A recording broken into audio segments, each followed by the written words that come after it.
从来没见过这么变态的一幕。男人被800度的蜡油不停地淋在身上，之后就被做成了栩栩如生的蜡像。本以为这已经足够恶心，没想到这里竟全部都是这样的蜡像。而事件的起因不过是幼时的分离手术，手术让弟弟的脸部严重毁容，从而导致他长大后心态扭曲，不停地杀人。他不仅会猎杀过路的游客，甚至还把镇上的居民屠戮殆尽，并且同样做成了生动的蜡像。可明知道这么危险的地方，却仍有几个不长眼的小年轻来此露营。谁知就在几人兴奋之际，头上竟飘来了一阵阵的阴风，一股难以忍受的恶臭瞬间扑鼻而来。与此同时，一辆神秘的汽车又闯进了营地。然而不管他们如何呼叫对方都没有理会。这时暴脾气的尼克直接一酒瓶砸烂了车灯，可即便如此，车主仍然无动于衷，他只是停留了片刻就识趣离开。小年轻见状都露出了满意的笑容，殊不知危险也已经悄然临近。就在半夜所有人都熟睡之际，一个诡异的身影悄悄摸进了营地，只有卡莉察觉到室外的动静，但他走出帐篷却又什么也没发现。直到次日，韦德才看见汽车的皮带已经被人剪断，可同伴还不以为然地嘲笑他的8手小破车。而在树林窝尿的妹子也发现了离奇的怪象，昨晚那股恶心到爆的臭味再次传来。这次没忍住好奇的卡莉决心一探究竟，哪知还没走上几步，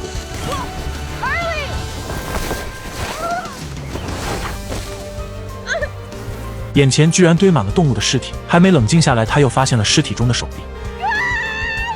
犀利的尖叫很快就引来了其他的同伴，男友韦德以最快的速度将他扶起。小年轻也终于看到了那股恶臭的来源之地。就在这时，一辆汽车也来到了这里，老头同样是来丢弃动物的尸体。他们立即提醒老头有只露出来的手臂，老头也是个狠人，完全不顾腐烂的尸体来到了手臂旁。可当他拔出来，众人才发现原来是假的。得知虚惊一场，韦德便询问对方哪里有加油站。老头说距离此地不远处的小镇就有，并且还非常乐意带他们前去。恰好这时其他几人都要赶去看球赛，因此韦德只好与女友一起赶往小镇。奇葩的是，老头行驶的道路居然是断掉的，不过老头却说小镇已经在前面，我们下车切换4轮驱动就能过河抵达。但此刻的小年轻已经有所怀疑，于是便提出我们自己走到镇上。看出两人的心思，老头瞬间满脸阴狠，随后便怒气冲冲地让两人滚蛋。就这样，他们如愿以偿地下车徒步前行。好在没走多远就见到了前方的小镇，谁料小镇荒凉无比，寂静的宛如一座死城。虽然他们找到了老头说的加油站，但里面同样空空荡荡的，并没有人影。不得已，他们来到了镇上的教堂，可刚开门就见到了里面正在举行的葬礼。意识到有点无理，两人赶紧退出室外。没想到教堂里的男人波比竟然追了出来。在得知他们的困惑后，男人非常乐意帮忙，于是便让两人先去加油站等候。恰好途中经过蜡像馆，他们便决定参观一下。刚来，韦德就发现整栋房子居然都是用蜡做的，内部更是布满了形形色色的蜡像，可他们却一个都不认识。按理说蜡像不应该都是名人吗？这时卡莉发现墙上的简介，原来蜡像馆是一个名叫杜蒂的雕刻师创办的。随后又发现很多作品都标注着纹身的名字。忽然一面沾满灰尘的镜子吸引了他。What is it? I just saw someone. 突然出现的人影让卡莉颇为吃惊，韦德见状连忙出去查看，而再次看着蜡像，卡莉已经产生了莫名的恐惧。随着一路探索，他又来到了厨房，也不知道是不是错觉，他恍惚中又听到了奇怪的击打声。然而就在这时，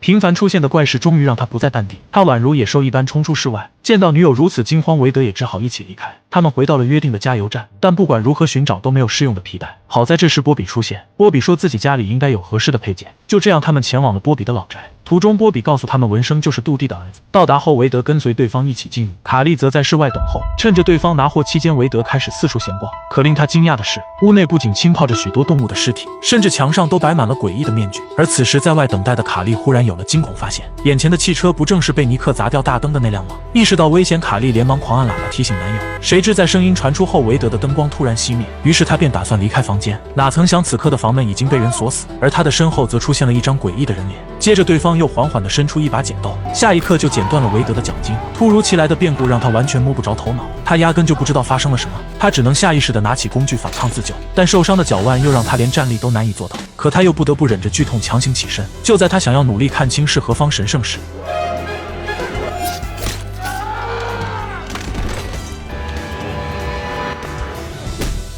不久后，波比走出室外，没有见到男友卡莉，瞬间感到不妙。他立即上车，把车内的门窗反锁，然后说：“你就是那晚出现的人。”得知身份已经暴露，波比也不再伪装。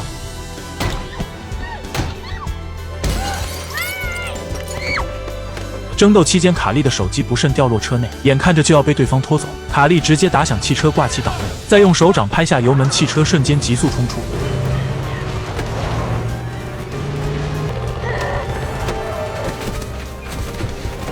甩掉对方后，卡莉立即调整身姿，重新掌控方向，再次踩下油门。不料用力过猛，后轮直接甩到了桥外，轮胎也因此悬在空中，这让他不管如何使劲都难以挪动汽车分毫。然而时间并不等人，在打开车灯的那一刻，波比又出现在他的前方。危急时刻，他只好从后排窗户爬出车外，之后不顾一切地逃离这里。与此同时，韦德被一个长发男拖进了地窖。长发男先给韦德来了一针镇定剂，然后在脸上涂抹一些透明的液体，接着再盖上特制的抹布，最后猛地一撕，韦德的脸蛋瞬间光滑无比。虽然动作比较粗鲁，但不得不说极为有效。做完这一切，韦德就被戴上一个奇怪的面具，而他接下来发生的便是开头所说的事。另一边，在逃离的卡莉又回到了小镇，他第一眼就看到了那所宏伟的教堂。可当他闯进教堂大声求救时，里面压根就没有任何回应。直到他来到跟前，才露出了满脸不可置信。原来里面坐着的全是诡异的蜡像。高度紧张的他又不慎撞掉一条手臂，手臂的血丝瞬间吓得他大惊失色。没想到蜡像居然都是真人。随后他又见到了葬礼的主人，不料这时波比也追到了此地。听到声音，他连忙再次躲避。等到波比进来，卡莉早已不见了踪影。可地上的断臂却告诉他对方并没有走远。而躲好的卡莉听到波比的对话，才知道原来棺材里的人就是他的母亲杜迪。那么蜡像馆的纹身与波比就是两兄弟。不曾想这时波比竟然找到了他的位置。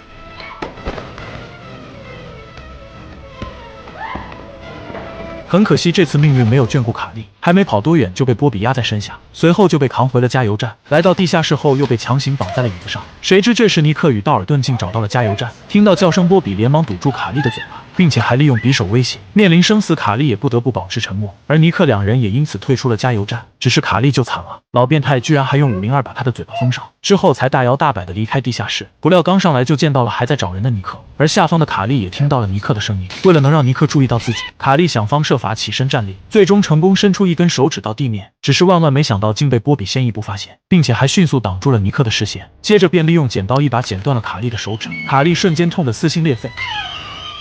很可惜，尼克并没有注意到这一切。就在尼克准备离开时，卡莉忍痛撕开被粘住的嘴唇。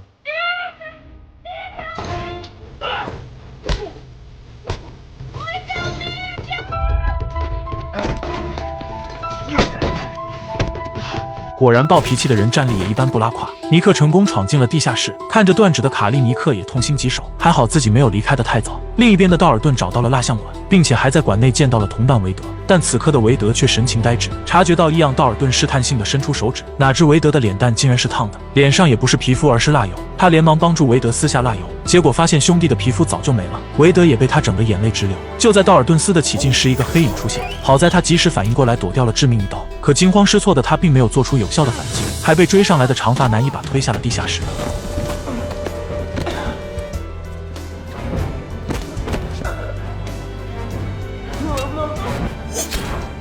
而逃脱的卡莉连忙告诉尼克，镇上的人都死了，他们都被人做成了蜡像。听完，尼克也难以置信。这时卡莉忽然想起之前看到的人影，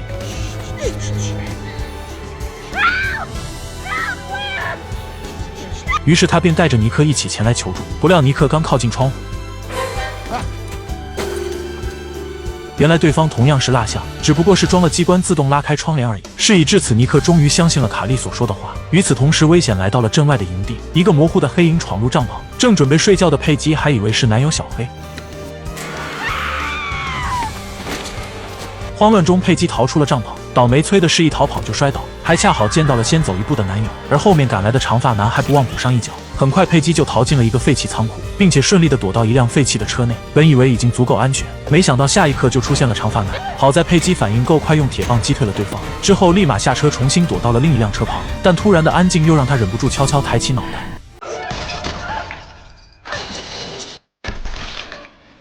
就这样，整个队伍只剩下了卡莉与尼克。为了自保，尼克毫不犹豫砸碎了一家商店的玻璃，然后从模特手中取下一把公弩。可就在这时，波比出现，并且还手持猎枪对着两人疯狂乱射。慌乱中，他们闯进了一家电影院，电影院里同样坐满了蜡像。等到波比追进来，两人早已不见踪影。只是细看才发现，原来卡莉也伪装成了蜡像。但经常接触蜡像的波比很快就认出了他。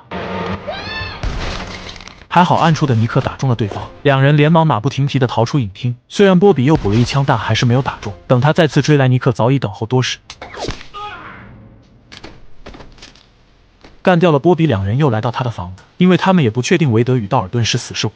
而韦德自从进入房子后就从没有出现过。尽管两人都认为同伴已经凶多吉少，但没有见到尸体前，他们也不想轻易放弃。于是他们便偷偷摸摸地闯进了房子。进去的第一时间，卡莉就尝试拨打电话，可这样的情况很明显是不可能打通的。随后，卡莉又见到了几张破旧的报纸，还有几张文生与波比小时候的相片。原来两兄弟出生时竟是一对连体婴，可儿时的分离手术却导致弟弟文生严重火。为此，文生自小就受尽了同龄人的嘲讽，这才导致长大后他变得极度疯狂。就在这时，一个声音传来，两人迅速躲到隐蔽之地。没想到来人竟是先前的波比，对方不仅没死，还回到这里。与此同时，室外又来了一阵亮光，来到窗前的卡莉瞬间大惊失色。车上的尸体不正是营地的同伴吗？而长发男下车那一刻，卡莉下意识的连连后退，她的身体不由自主的颤抖，仿佛此刻的她置身于无尽的噩梦深渊。而看着波比临近的脚步，她唯一能做的就是趴在地上默默祈祷，好在对方没有发现她的存在。随后趁着波比离开，卡莉又来到了楼梯处。就在这时，尼克突然出现，抱住了她。原来尼克发现了一个地下入口，哪知没走多远，前方就变成了漆黑一片。不得已，尼克只好尝试墙上的开关，没想到这里竟控制着整个小镇的电源。恰好这一幕又被两个变态兄弟发现，但尼克并不知情，他们现在只想离开这里。有了灯光，尼克两人便一路闯关前进。来到内部的房间，他们终于发现了道尔顿，可现如今同伴早已被蜡油铺满了全身。尼克见状连忙要救出兄弟，谁料在他接触面具的那一刻，道尔顿的头颅居然直接断开。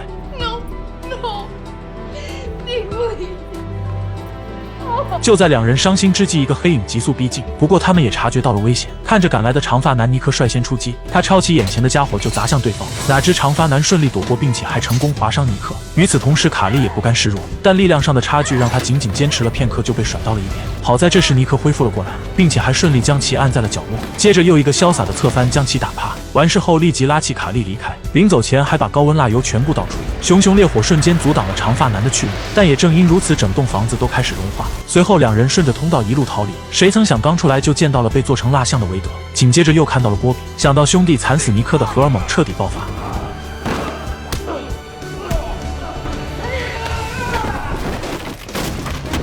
见到尼克处于弱势，卡莉连忙一棒子砸向波比，不料竟被对方一拳就送到了10米开外，直接晕厥。然而更加糟糕的是，随着火势逐渐增大，整栋房子已经危在旦夕。而卡莉被干晕后，尼克的小宇宙也开始爆发。但经过几轮交锋下来，尼克还是不敌对方。可就在波比要彻底掐死尼克时，尼克再次反击，捏住波比的伤口，剧烈的疼痛让波比瞬间处于劣势。尼克也成功将其按在地上疯狂暴打。眼见尼克即将反败为胜时，波比竟掏出匕首一刀刺向他的大腿，然后便强行一脚将他踹开。本以为尼克就这样来到了结局，不料波比刚爬起来又被人一棒子打趴。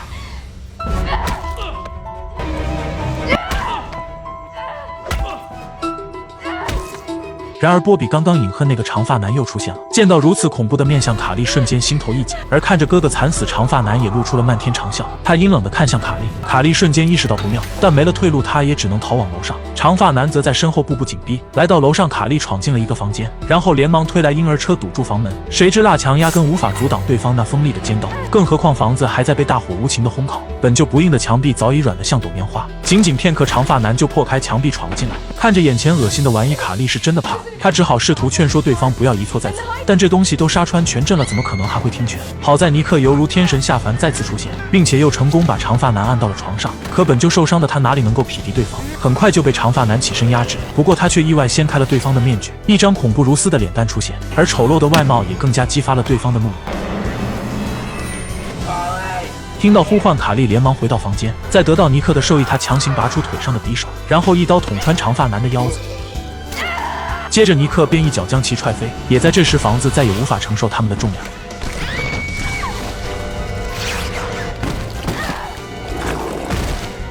好在两人掉在了走廊上，但不断融化的蜡油也在不停的逼近。与此同时，房子的外围也开始融化崩塌，而室内卡莉两人也即将到达绝路。生死时刻，卡莉摸到了墙壁，一个惊人的想法瞬间回荡在脑海。他们开始用手拼命的挖，尽管现在已经时间不多，房子底部甚至还发生了爆炸，但好在软绵绵的蜡墙给了他们一线生机。经过不断的努力，他们终于挖出了一个洞口。就在他们探出脑袋那一刻，室内恰好没有了立足之地，而整栋房子也开始迅速下沉。好在到达底部时速度有所减缓，这才让他们幸运的逃过一劫。随后宏伟的蜡像馆便在耀眼的火光中消失殆尽。次日，警方根据火灾找到了这里，尼克与卡莉也被 FBI 送出小镇。然而这时警长却接到一个电话，电话里的警员告诉他，经过调查，当年的杜蒂其实生下了3个孩子。与此同时，卡莉又见到了最初遇到的老头，老头的笑容仿佛认识多年的老熟人。